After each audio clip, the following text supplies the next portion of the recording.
हुकूमत और ऑपोजिशन के दरमियान पब्लिक अकाउंट्स कमेटी की चेयरमैनशिप का तनाज़ा तहरीक इंसाफ की हुकूमत बनने के बाद 3 माह से ज्यादा तक मुल्की सियासत पर छाया रहा और इसे हल हुए अभी 1 माह का अरसा ही हुआ है और ऑपोजिशन लीडर शहबाज शरीफ ने 21 दिसंबर को ही इसकी सरबराही संभाल ली। यानी पार्लियामेंट की इस अहम कमेटी की सरबराही मिले उन्हें 39 दिन हुए, लेकिन ऐसा लग रहा है कि इस अहम कमेटी को सियासी अखाड़ा बनाने की कोशिश हो रही है और ये कोशिश ऑपोजिशन और हुकूमत दोनों तरफ से की जा रही है। वजीर रेलवे शेख रशीद, जो एक तरफ शहबाज शरीफ के पब्लिक अकाउंट्स कमेटी के चेयरमैन बनने के मुखालिफ हैं और उनके खिलाफ अदालत जाने की तैयारी कर रहे हैं, उन्होंने दावा किया है कि वजीर आजम इमरान खान उन्हें पब्लिक अकाउंट्स कमेटी का रुकन बनाना चाहते हैं, जिस पर नून लीग के रहनुमा राना सनाउल्लाह ने शहबाज शरीफ से दरखास्त की है कि शेख रशीद को जवाब देने के लिए उन्हें भी पब्लिक अकाउंट्स कमेटी का रुकन बना दिया जाए। जबकि दूसरी तरफ मुस्लिम लीग नून सरदार आया ख्वाजा साद रफी को पब्लिक अकाउंट्स कमेटी का रुकन बनाना चाहती थी और इसके लिए शहबाज शरीफ ने स्पीकर कौमी असम्बली से मुलाकात भी की। इस हवाले से जियो न्यूज़ के ज़राए का कहना है कि ऑपोजिशन लीडर शहबाज शरीफ ने स्पीकर कौमी असम्बली असद कैसर से मुलाकात में ख्वाजा साद रफी को PAC का रुकन नामजद करने की दरखास्त की, लेकिन स्पीकर ने शहबाज शरीफ के इसरार के बावजूद ख्वाजा साद रफी को PAC का मेंबर नामजद करने से माजरत कर ली है। ज़राए के मुताबिक शहबाज शरीफ की दरखास्त का जवाब देते हुए स्पीकर कौमी असम्बली का कहना था कि ख्वाजा साद रफी की नामजदगी सिर्फ प्रोडक्शन ऑर्डर जारी करने के लिए नहीं की जा सकती, इस नामजदगी से अच्छा पैगाम नहीं जाएगा। ज़राए के मुताबिक मुलाकात में शहबाज शरीफ ने शेख रशीद का नाम लिए बगैर कहा कि उन्हें एक वफाकी वजीर को PAC का रुकन बनाने के हुकूमती फैसले पर तहफ़्फ़ुज़ात हैं, जिस पर स्पीकर ने जवाब दिया कि हुकूमती दरखास्त का जायजा ले रहे हैं, अभी फैसला नहीं किया। दिलचस्प बात, खुद शहबाज शरीफ को भी नायब ने आशियाना हाउसिंग केस में इख्तियारात के नाजायज़ इस्तेमाल पर गिरफ्तार किया हुआ है। वो जुडिशल रिमांड पर है, आप सब जानते हैं, और कौमी असम्बली और पब्लिक अकाउंट्स कमेटी के इजलास में शिरकत के लिए स्पीकर को उनके प्रोडक्शन ऑर्डर जारी करना पड़ते हैं। अब एक तरफ नून लीग साद रफीक को पब्लिक अकाउंट्स कमेटी का रुकन बनाना चाहती है, तो दूसरी जानिब वफाकी वजीर रेलवे शेख रशीद का दावा है कि वजीर आज़म इमरान खान उन्हें भी पब्लिक अकाउंट्स कमेटी में भेजना चाहते हैं, लेकिन वो PAC में बदतमीजी करने नहीं, एहतसाब के लिए आ रहे हैं। मेरे पास ये खत मौजूद है कि जो मुझे नई मुल्क ने दिया है कि प्राइम मिनिस्टर ने अपनी पार्टी में अपनी पार्टी के एक रुकन को विड्रॉ करके आपका नाम स्पीकर को भेज दिया है। स्पीकर साहब को मैं मिल आया हूँ, उनसे गुजारिशात कर आया हूँ कि प्रोडक्शन आर्डर में हर रोज़ मेड इन स्पीच वो करता है। लेकिन एक बात शहबाज शरीफ को कह देना चाहता हूँ, घबराएं नहीं हुजूर, मैं किसी बदतमीज़ी की सोच से नहीं आ रहा। आप मुझे बहुत अच्छी तरह जानते हैं, मैं आपकी सलाहियतों से भी बड़ा वाकिफ़ हूँ। ड्रामाबाजी ख़त्म करें, एक छोड़ के जिस मर्जी को ले आएं। हजूर बैठूंगा भी और बैठने के आदाब भी सिखाऊंगा, और एक तरफ वो होंगे 5 मिनट बाद 15 मिनट बाद इस डेस्क पे मैं आऊँगा।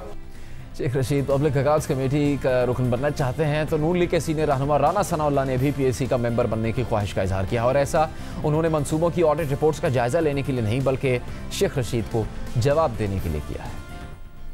ये कहता है कि PAC में आके मैं एहतसाब करूंगा, जो PAC है PAC में एहतसाब नहीं होता। ये सिर्फ वहाँ पे खुद से चाहता है कि मैं वहाँ पे आके मियाँ शहबाज शरीफ को जो है वो एम्बैरस करूंगा।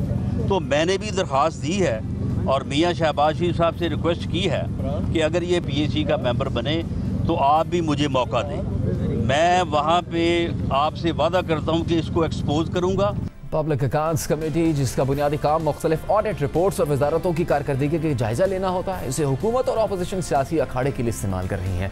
कौमी असम्बली पहले ही कशीदगी का माहौल वहाँ पर रहता है, अब पब्लिक अकाउंट्स कमेटी में भी अगर शेख रशीद और राना सनाउल्लाह आ जाते हैं तो फिर सूरत हाल क्या होगी। इस मामले पर पीपल्स पार्टी के सीनियर रहनुमा खुर्शीद शाह साहब से बात करते हैं। खुर्शीद शाह साहब, शुक्रिया आपके वक्त का। आप खुद एक फाल चेयरमैन पब्लिक अकाउंट्स कमेटी रहे, उस दौरान काफ़ी काम हुआ, फिर चौधरी निसार साहब की शोहरत अच्छी थी पब्लिक अकाउंट्स कमेटी के चेयरमैन की हैसियत से। अब आपको लगता है कि किसी न किसी तरह सियासत हो रही है पब्लिक अकाउंट्स कमेटी के मामले पर, एक बुनियादी मुतालबे के बाद जो शहबाज शरीफ को चेयरमैन बनाने का था, अब तहरीक इंसाफ और मुस्लिम लीग जो कुछ कर रही है?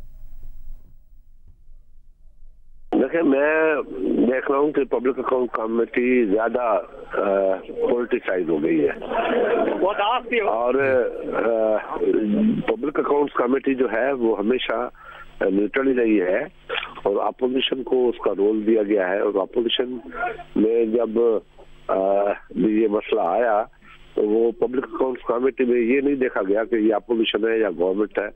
वो ऑडिट पैराज होती है जिनका ताल्लुक पाकिस्तान के अकाउंटिंग से होता है।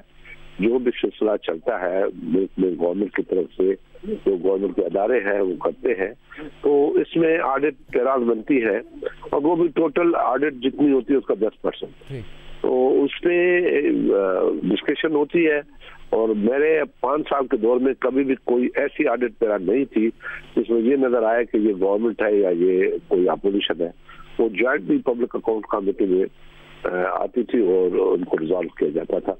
अभी जरा ज्यादा पॉलिटिसाइज हो गया और इसमें मैं समझता हूँ गवर्नमेंट का बड़ा हाथ है, उसकी नाअहली है कि उसने इस ओहदे को पॉलिटिसाइज कर दिया। क्योंकि शहबाज शरीफ जो है वो लीडर ऑफ अपोजिशन है, हमारा मुखालिफ है, ये कैसे आएगा पब्लिक अकाउंट्स कमेटी में, हमारा वो एहतसाब करेगा। पहले तो मैं हुकूमत को उस वक्त ये समझाने की कोशिश कर रहा था कि जनाब ये अदारा कोई सियासी जमात से ताल्लुक रखने वाला अदारा नहीं है, या इस अदारे के चेयरमैन के पास इतना सुओ मोटो पावर नहीं है, या इस अदारे की पीएससी में जो मेंबरशिप होती है वो हुकूमत की हमेशा ज्यादा होती है। इनके बदकिस्मती से कोई ऐसा इशू आ जाए जिसमें वोटिंग करने की जरूरत पड़े तो वो हुकूमत के मेंबर हमेशा ज्यादा होते हैं। तो इसका कोई ताल्लुक शासन से नहीं है। आप फिर मशवरा देंगे क्या हुकूमत को, और क्या सिर्फ हुकूमत को या मुस्लिम लीग नून को भी मशवरा देंगे कि ये बयानबाजी नहीं होनी चाहिए, पब्लिक अकाउंट्स कमेटी के मामले के ऊपर सियासत ना हो कहीं? शहबाज शरीफ साहब से भी कहूंगा कि इसको ज्यादा सियासत से हटा के मेरिट पे ले जाए। अब आज ही उन लोगों ने नाम दिया है, सुना है साद रफीक का या सादिक साहब का नाम काट के, तो इसका मैसेज ये जरूर गया है। मैं इस बात को एडमिट करने के लिए तैयार हूँ कि साद रफीक बहुत कॉम्पिटेंट बंदे, इनका पहले नाम आना चाहिए था, इसका नाम देने में कोई मसला नहीं था। मगर अब उसका नाम हटा के अगर दिया जा रहा है तो ये बात बिल्कुल सही है कि कौम ये समझती है कि ये शायद उसको प्रोटेक्शन ऑर्डर की वजह से यह बात नाम दिया जा रहा है कि वो असेंबली में जो उनका प्रॉब्लम है, जो केसेज है, जो केसेज बनाए गए हैं, पोलिटिसाइज किया गया उस सिस्टम को, तो उसमें नजर आता है। मगर ये भी हर जमात का जनरली प्रोगेटिव होता है कि वो किसी का नाम वापस ले या दे। ये गवर्नमेंट का भी है, जैसे गवर्नमेंट ने एक सुना है नाम उन लोगों ने किसी का दिया है, मुझे पता नहीं है फाइनली। खुर्शीद शाह साहब, जिस तरह पीपल्स पार्टी ने पहले एक उसूली मौकिफ अपनाया कि ऑपोजिशन से ही होना चाहिए चेयरमैन पब्लिक अकाउंट्स कमेटी और शहबाज शरीफ के नाम पर उस वक्त आपने मौकिफ अपनाया, तो अब कोई किरदार अदा करेगी क्या पीपल्स पार्टी? बाकी आपके मेंबर्स भी हैं, नवीद कमर साहब और दीगर लोग, राजा परवेज अशरफ साहब हैं, कि वो इस माहौल को बेहतर कर सकें और इसमें ये कशीदगी ना पैदा हो? क्यों नहीं कर सकते? हमारी तो पहले दिन से ये कोशिश रही है। असेंबली होने से पहले ही जब वोट नहीं हुआ था तब भी पीपल्स पार्टी ने अपना एक रोल अदा किया। पीपल्स पार्टी ने पब्लिक अकाउंट्स कमेटी में ये हमें ऑफर्स भी इनडायरेक्ट वे में आ गई कि हम आपको देने के लिए तैयार हैं, आप ले लें। तो हमने कहा नहीं जी, ये हमारा राइट नहीं बनता, हम डेमोक्रेटिक लोग हैं, हमें पार्लियामेंट्री नॉर्म्स का पता है, हमें नहीं चाहिए, ये राइट है, ये डिसीजन है हमारे पहले सीओडी की लीडर ऑफ अपोजिशन होता है तो आप उनको बनाएं। तो आपने अभी भी मैं कह सकता हूँ इंशाल्लाह इसको पूरी कोशिश करेंगे कि पब्लिक अकाउंट्स कमेटी पॉलिटिसाइज न हो।